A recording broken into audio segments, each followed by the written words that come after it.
Welcome to Sleek Notes E-commerce Boost podcast, your chance to learn from the e-commerce experts so you can boost your business. Hey folks, this episode will be all about conversion rate optimization. I've spoken with the ultimate CI expert, Peep Laja from Conversion Excel, about how you conduct user research and how you should do tests, and he's even shared his guidelines on high converting pages. Let's go. Pip, welcome so much on the show. It's great to have you here. Thank you for having me. Thank you for the invite. Cool. Can you start out by presenting yourself? Well, my name is Pep, as you said. I run CXL Institute. We produce courses on all things data-driven marketing, from e-commerce to conversion optimization to growth marketing. And also we have an agency, conversion optimization agency on the side. So all in all, we've been doing this for 7 years now. And today we are going to talk about conversion rate optimization for e-commerce and have a little talk about A/B tests, because surely in order to optimize, you have to test, right? Well, that's actually not true, because in order to run tests, you need to be of certain size. You need to be, have at least 1,000 transactions a month. Otherwise, you don't have enough volume to run statistically valid tests. So you can still optimize however big you are, but you cannot run tests unless you're, closer to 1,000 transactions or more. Right, that makes sense. Just to clarify, what are the objectives when you're doing an A/B test? Well, it's also always about making more money. So either more purchases or higher revenue per visitor, increasing for e-commerce would be increasing, average order value or the number of products they buy in one go, things like this. So it's always about the money. Sure. And what do you typically want to find out when you start a test? The test in itself is not really an investigation.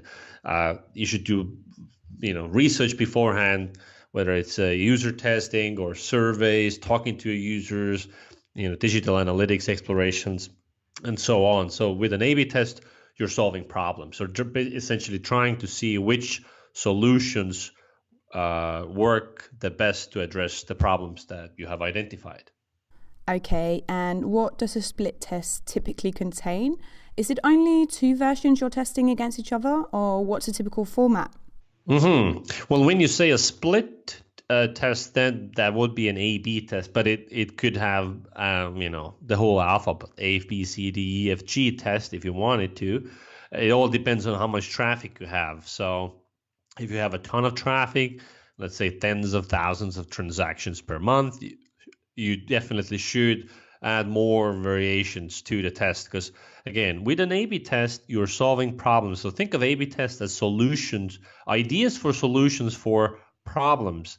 But even if we understand what the problem is, we don't know what the solution is. That's why we're running tests.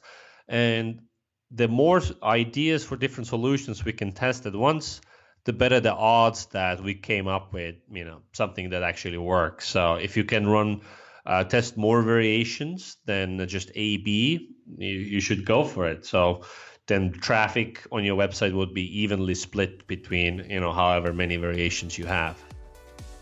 Now, is there one right, true way to run tests? Does a recipe exist? Here's Pip's answer.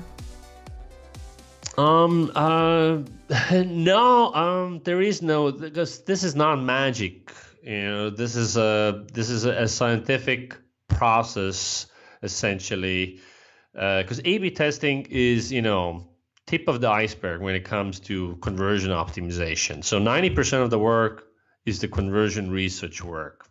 When it comes to running tests, you're testing different treatments that address the problems, as I explained before.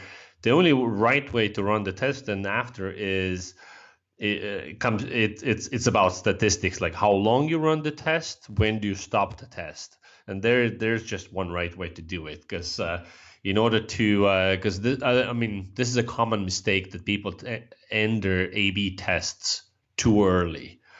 You want to make sure that you have enough sample size, enough people as part of your experiment, and you can calculate that using sample size calculators that you can find online.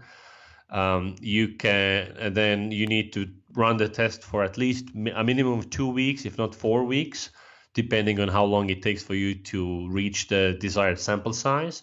And then finally, at the very end, you look at statistical significance or probability if you're using Bayesian statistics, to see if one of the treatments is performing better than the other one. But when it comes to what you test, this all comes from the research. And where do you suggest people start doing that research to find out? I recommend that people go online and Google something called Research XL, XL as in also Conversion XL, Research XL. It's a framework for doing conversion research. So there are so many different ways how you could go about it, but since we're all short of time, there is one kind of like an 80-20 method, a type of research that doesn't take too long time, but gives you a lot of insights. So it essentially consists of 6 things you need to do. Step 1, you need to conduct technical analysis of your website to figure out whether your website works equally well with every single browser and device combination. Like if you see that the conversion rate is lower with a specific browser version, there might be a bug there. And it doesn't matter how persuasive your website is, if it doesn't work on the specific browser device combination that I'm on, it doesn't matter. Number 2, you need to conduct analytics analysis, so using Google Analytics or whatever you have. So of course, first of all, you need to make sure that you're tracking everything that needs to be tracked, like what users do. Every single click, scroll needs to be tracked. And when they click add to cart, it needs to be tracked. When they're removing something from the cart, needs to be tracked. And of course, revenue and purchases and so on. So in Google Analytics, we want to find out, where are people dropping off? Where are they leaving your website before completing it? Like they're entering the funnel, they're browsing around, but they're not buying anything. Where are they dropping out? To understand where are the leaks on a website. Another thing we want to look for in analytics is, what are the people who end up making purchases? What are they doing differently from the people who are not buying something? So what is the behavior difference? And once we can figure out what the difference is, maybe we can get more people to do those things that lead to purchases. So this is kind of like leading indicators. And of course, we want to do another part of quantitative analysis. We want to do clickstream analysis. So this would be like scroll maps, scroll heat maps, click heat maps, and so on, to tools like Hotjar or what have you, that help us see how far down people scroll on certain pages. Maybe they're missing key information. Where are they clicking? Maybe they're clicking on stuff that is actually not clickable and things like this. And then also we can watch session replays, that we can essentially play back videos of people using our website, and then we can see what they're doing or not doing, or what are they doing wrong. And then the other aspect of the conversion research is then qualitative research, essentially talking to your buyers. So if you want to identify a page where a lot of people are leaving your website, let's say the cart page, you want to put a poll on that website asking, hey, what's holding you back from completing the purchase right now? And you gather like 200, 250 responses, and people will tell you, sometimes you can look at the page all you want, but you can't figure out what makes people leave. And then you ask them. Sometimes they say, oh, it's the high shipping costs. Well, by looking at your own page, maybe you wouldn't have figured it out on your own. And then you should also survey people who just gave you money, who just bought something. So either you survey right after the purchase or the next day, send them a survey and ask them questions about their purchasing experience. Like, what was the one thing that nearly stopped you from buying? What kind of doubts and hesitations you had before completing the purchase? What kind of questions you had that you couldn't find answers to?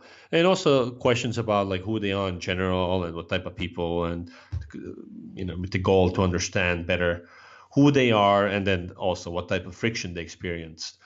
And then finally do user testing. So recruit people from a target audience, have them browse your website, give them tasks to complete, like find certain products, complete purchases, and see where they struggle.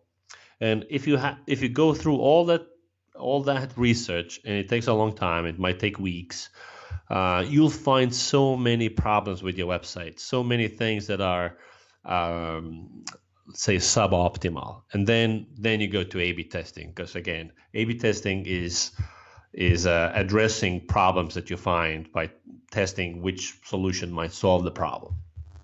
Right. And is there any best practices as to coming up with solutions to fix the problems?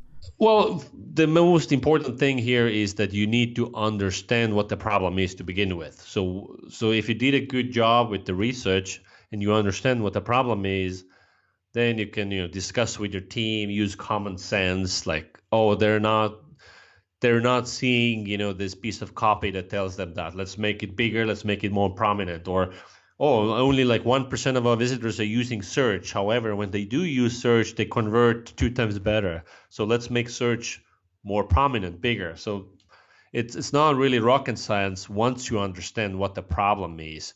But again, it's impossible to know which solution will work the best, hence A/B testing. Sure. And how do you rate what's most important to change now? When you do your conversion research, you will get an understanding of the severity of the problem. So you want to start addressing issues that A, impact a lot of users, and B, that are frequent problems, meaning that it's a severe problem. So once you address problems that affect a lot of people and it's a severe issue, if you address those first, it's likely that you'll make more money right away. Whereas, if it's something like fixing typos on the about page, will probably make no difference whatsoever. So you want to, rate your test ideas based on the type of problem it solves and how many users it will impact. And when do you know when the test's a winner, and what makes a winning test? Mm-hmm. So when you use a sample size calculator to determine how many people should be part of the test, the sample size calculator has you estimate like what is the minimum uplift, like the smallest win that you want to be able to detect. Based on that, it will tell you how many people you need based per variation. So you run the test as long as you have that many people as part of your test. You make sure that it's been at least 2 weeks that your test ran, and also not longer than 4 weeks, because otherwise sample pollution will make your data less good or trustworthy. And then finally, once those 2 conditions have been met, you look at your statistical significance. If it's 95% or more when it's frequentist statistics, or if it's Bayesian statistics when using a tool like VWO, then it will just tell you actual probabilities that B is better than A. And then once those conditions are met, your tool will tell you that variation B or C might be X% better than something else. Or what's most common is, of course, that it's flat, like there is no winner. Will all tests necessarily produce a winner? The answer might surprise you. Here's Pep's explanation, and later on, tons of guidelines on how high converting pages should be designed. Well, actually, most won't. That's just a fact of life. The quality of your research will determine how many wins you will get. Because if you're just testing random things, 1 in 10, 1 in 20 maybe will be a winner. If you're testing random things, that's like lottery. If you're addressing things that you identify during the conversion research, the amount of winning tests will go up dramatically. And also it depends on how crappy your website is, essentially. If it's a very well optimized site, you've run hundreds of A/B tests, your win rate will go down, because it's just harder to find wins because the website is so good. If it's an unoptimized website, every other test should produce a win. Cool. Okay, so surely your experience must have let you in on a whole lot of knowledge when it comes to really high converting pages for e-commerce. Do you have any guidelines or best practices for landing pages? Yeah, for landing pages, for example. In e-commerce, it is very helpful to, first of all, agree on the goal for each of the pages. So what is the goal of the homepage? The goal of the homepage is either to segment people based on their interest or get them off the homepage. I mean, click somewhere, go down the funnel. So hence you need to optimize your website for those two things. So on the homepage, the key thing is a strong value proposition. And value proposition should say, give answers to questions like, where am I? What can I do here? Why should I buy here and not somewhere else? Like, what's unique about this place? Because, if you don't say why this place is different, unique, why I should buy here, people are not going to spend time to figure it out. They're just going to go where they always shop. If they have Amazon in their country, they go to Amazon. So it's very important to convey the value proposition. Second, definitely no sliders, no video backgrounds, none of that distracting stuff. So we need to focus in on the value proposition and then show them something that they are interested in. So typically best-selling products, good idea, because they might, these are products with the widest appeal. Some people might like them, click down the page. On category pages, the goal is to show them products that they might like. So they would click on one. So two key ways to do that is, first of all, the products need to be high above the fold.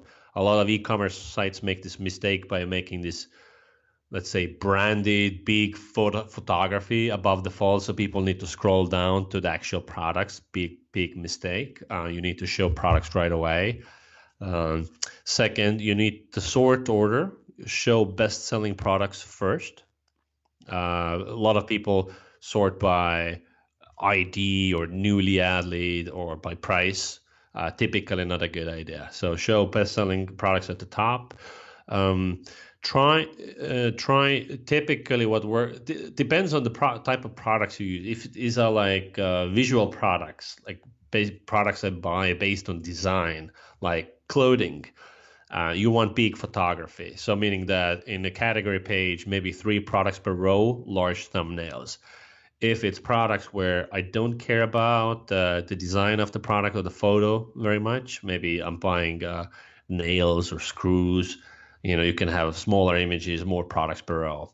And then obviously filters. So if there's a lot of selection on your site, too much selection overwhelms me. So I need to be able to filter in, zoom in to the smaller selection of products. So filtering by price, brand, size, whatever it may be that you're selling, very helpful in category pages.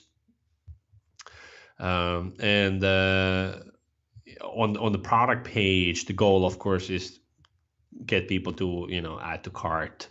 So again, depending on the product that you're selling, it might be more visual or more copy driven. We have done some great research at CXL Institute. I'll send you a link later on studies what type of products are more photo heavy, like you need bigger photos and more photos, and what are more copy heavy. So like a shirt is pure design. Let's say headphones is a mix, because I care about the look of the headphones, but also about the parameters, the standards, and then there might be completely, like if I'm buying a hard drive, I'm probably only caring about technical specs. So basically, depending on the type of product it is, you need to choose what takes more prominence, copy or images. One thing is for sure, a common mistake people make is that they put their price and add to cart, they make them too prominent, whereas they should invest in user motivation before. So it's like have them read the copy, go through multiple images, tell them that this product is in stock, it will ship to you, later today or tomorrow, add reviews, things like that. Sure, really interesting. And then what about the cart and the checkout processes? What are the guidelines there? Cart page, you want to make it as compact as possible, so that there's not a lot of scrolling going on. You want to add the proceed to checkout button both above and below the cart contents. So again, to minimize scrolling, so you need to show in a very compact fashion what's in the cart. But also in the cart page, it's the page where people start having doubts. I'm not sure actually if I should spend this money, if I should buy from this site, and so on. So it is your job in the conversion research phase to figure out what are the common objections, the hesitations people have while on the cart page. And then you want to address them on that page. So if there's, I don't know if this shirt will fit me. And then prominently on the cart page, you can have, or you can return any product within 90 days. Money back guarantee, full refund, no questions asked. And then it's like, maybe the hesitation, I'm not sure if this site is trustworthy. Then you can tackle that by adding, like we have hundreds of thousands of customers since 1997, blah blah blah, whatever the case might be. So basically you're taking the time to address the friction, the common objections, and you want to address that above the cart content so people would see it. Unless your company is very coupon heavy, meaning that every email you send out is a coupon code. If you're not doing that, you want to kind of minimize the prominence of the coupon code field on your cart page. Just make it like a text link, click here to add a coupon.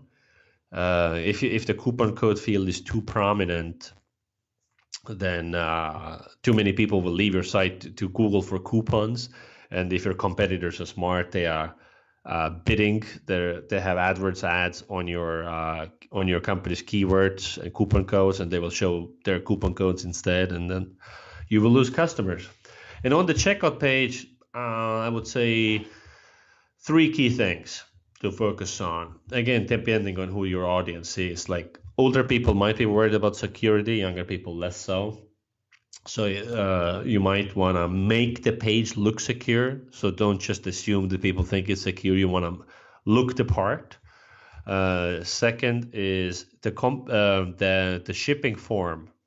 There's a lot of form fields to fill out, right? Like shipping address, billing address, so on. If it's too many form fields at once, it will scare people.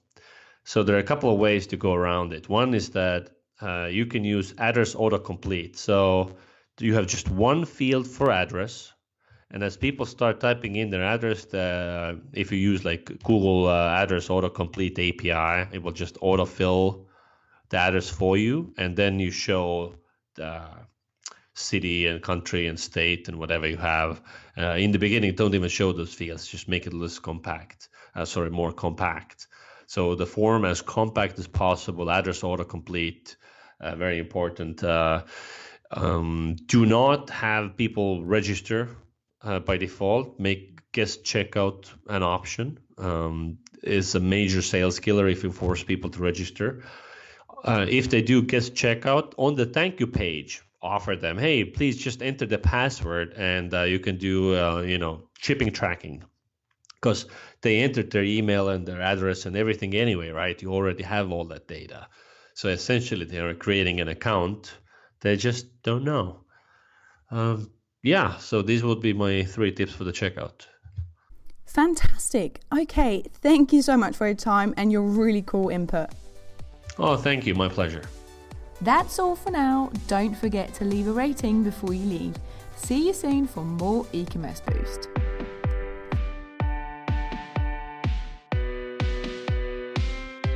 This session of E-commerce Boost was produced by Sleeknote. Make sure you subscribe so you don't miss out on tactics and strategies that'll help boost your e-commerce.